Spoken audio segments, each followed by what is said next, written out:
All right, my former teammate, a former team captain, the number one junior college recruit as he was entering the campus here at Nebraska at that time, number one junior college recruit in the country. Okay, while he was in college, he ran a legit, okay, not with these facadical, made up, fast 40 times, he ran a legit 4.36 40-yard dash. He was a fifth-round pick by the Chicago Bears and had an 8-year NFL career. Mr. Zack Bowman, how you doing, my friend? Hey, what's up, Adam? How you doing, man? I'm good, man. And it's been a while since we've chatted. I hope you're doing good. I appreciate you joining me. So here's something I had actually never asked you, even while we were playing. All right. So I'm going to ask you now. What was it like living in Alaska? Because I have heard tales of you don't let small dogs outside because they'll get carried away by like an eagle or something. Like, what was it like living in Alaska? Yeah. It was different. When we first moved up there, we moved up there in December, and so you can imagine a lot of snow on the ground. And for a young man that's coming from South Carolina to Alaska, it was a weather shock. But no, it was a great time, great experience. The whole the let the small dogs and the eagles. Yes, that is true. You don't see a lot of small dogs outside because the eagles will come down and will swoop the dogs up. So those stories are true. But the crazy ones, that I was getting in high school was about, do you live in an igloo, or did you have to take dog sleds to school? So just some of those crazy things. But the wildlife there is beautiful. Um, I'm a big fisherman, and so just having the opportunity to fish for salmon and trout, and halibut and stuff like that was always fun. Dude, I never even thought about the igloo thing. I guess I've always associated igloos with Antarctica. So I never quite put Alaska in the same boat as Antarctica. But I want to ask you one last question about that, and then we'll move on to more football type topics. But what is the biggest similarity and difference between Alaska and Nebraska? Um, the winters are cold, so I would say that the winters here is cold as well. So when it's cold outside, people look at me sometimes and they go, "Well, you're from Alaska," and I'm like, "No, it's cold here too, just like it's cold there." Um, the buildings, and the people. I mean, the people there are very friendly, very nice. They're very helpful. If your car isn't working, or you got a flat tire, they'll pull over on the side of the road and help you out. And so just the hospitality is very similar between living in Alaska as well as living in Nebraska.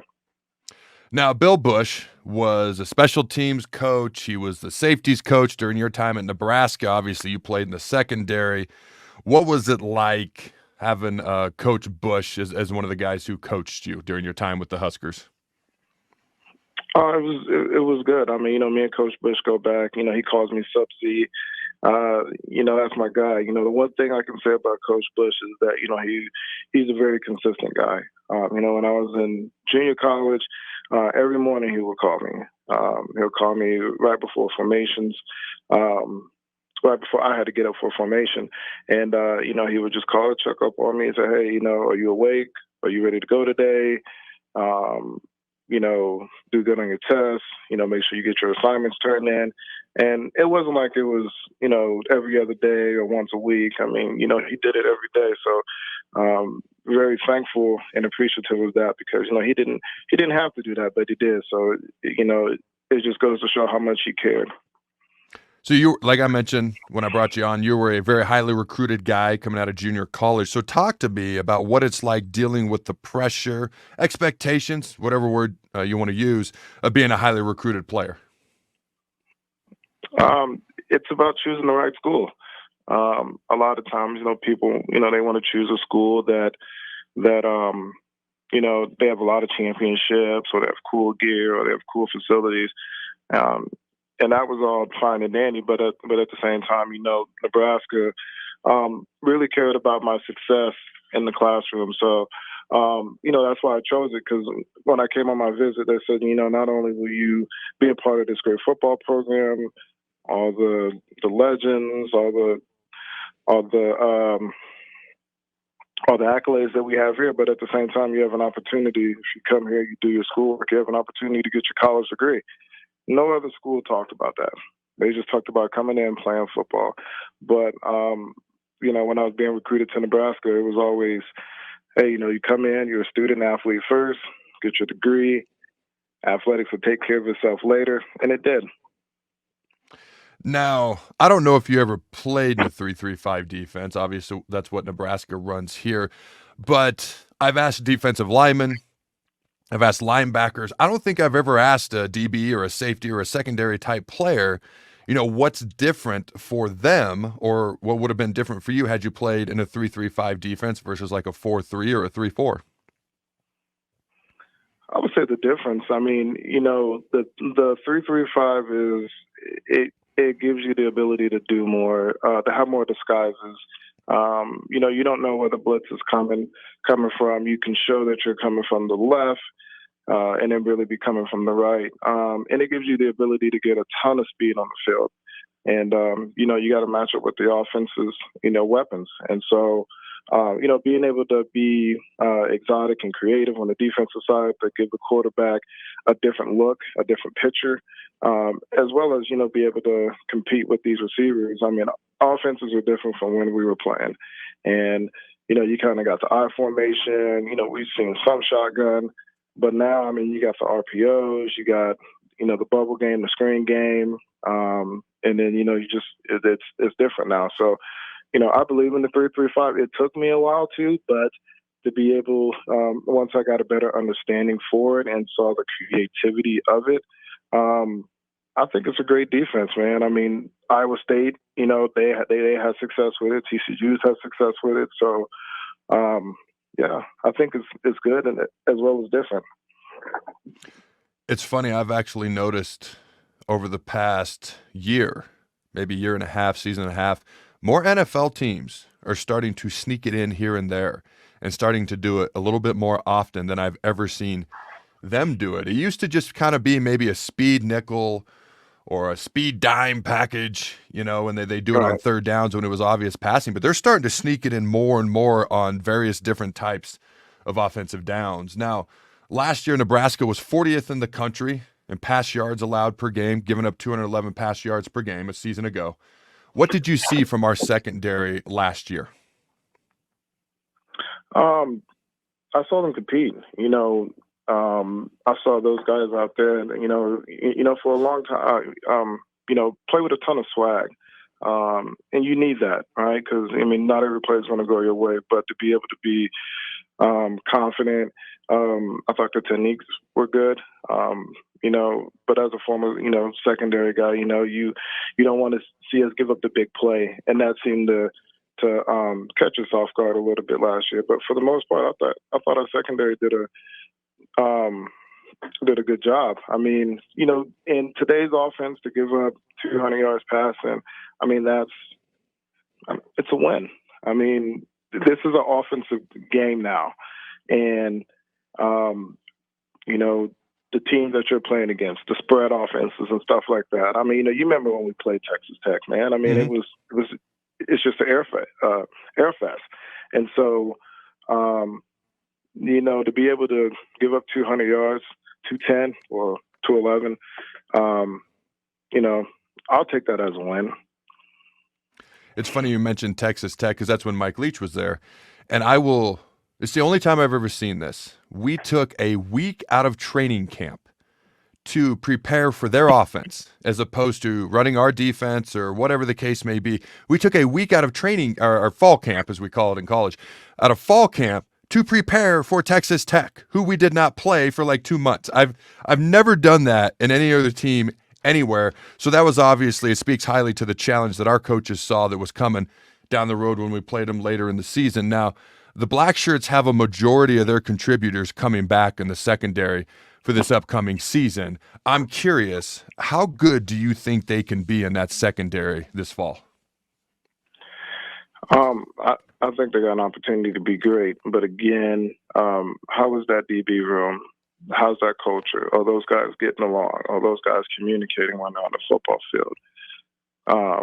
That's what's going to help those guys be a great secondary. A lot of the busted coverages and breakdowns and stuff that you see, when you're watching the game is miscommunication or bad technique.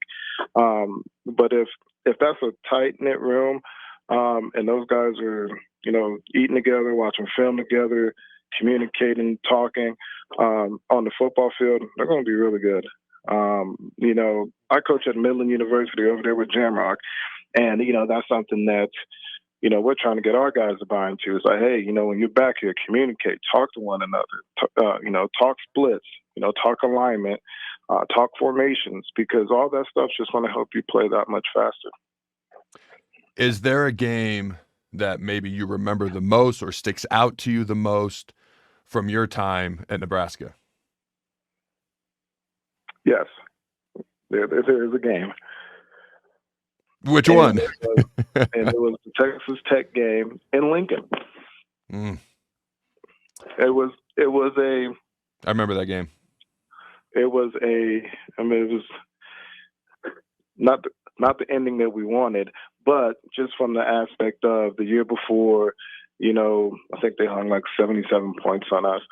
I wasn't there yet. I was getting recruited to come to Nebraska, but I remember Daniel Bullocks, who coaches the secondary for the 49ers.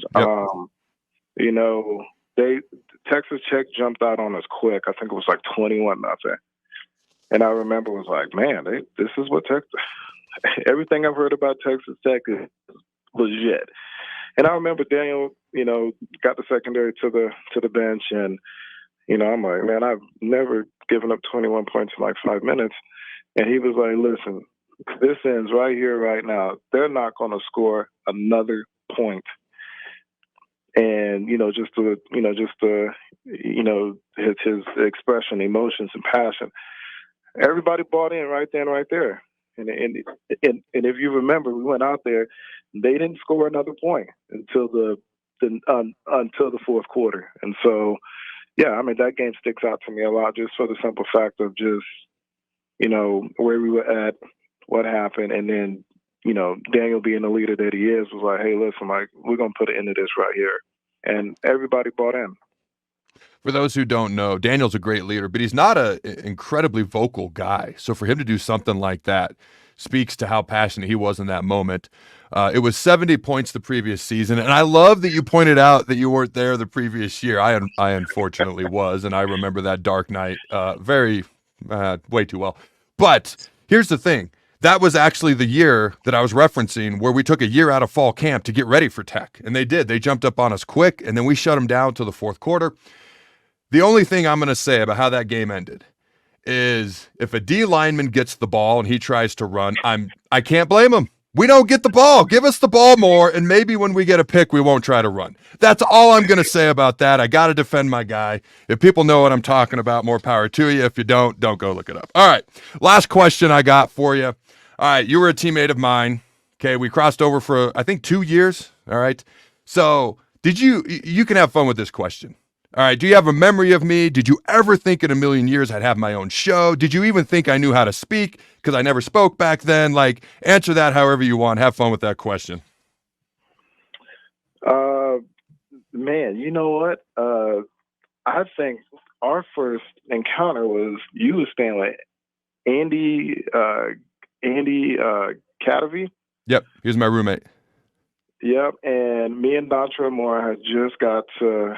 I think Donnie got there a semester before me, but I got there, and I remember you were gone. You wasn't there, so I was with Dontrell, and like a few days later, you came back into town, and I remember you walked into the apartment, and I'm sitting there with Donnie, and it's like, who in the world is this giant? And just my heart is pounding a million. It's just pounding, and I'm like, is he going to beat me up? Like, what is he going to do? So that was our first encounter. But then after that, you're right. You didn't say much. You just, we were all in awe because it was just like, whenever we needed a play or needed you to do something, you was kind of like Julius Peppers for us, man. It was like, we need a sack. Adam, go get us a sack. And so, those are my memories of you, because it was like you didn't say much and you walked around and he's like this big gentle giant. But at the end of the day, it was like, what is he going to do next, or what can he do? Or it was just always impressed and amazed just to watch you play, and as well as to play with you. I appreciate the kind words, man. It's been too long since we've chatted. Let's keep in contact a little bit more frequently, but I appreciate you joining me today, Zack. Yep, no problem, man. And if you need anything, just reach out.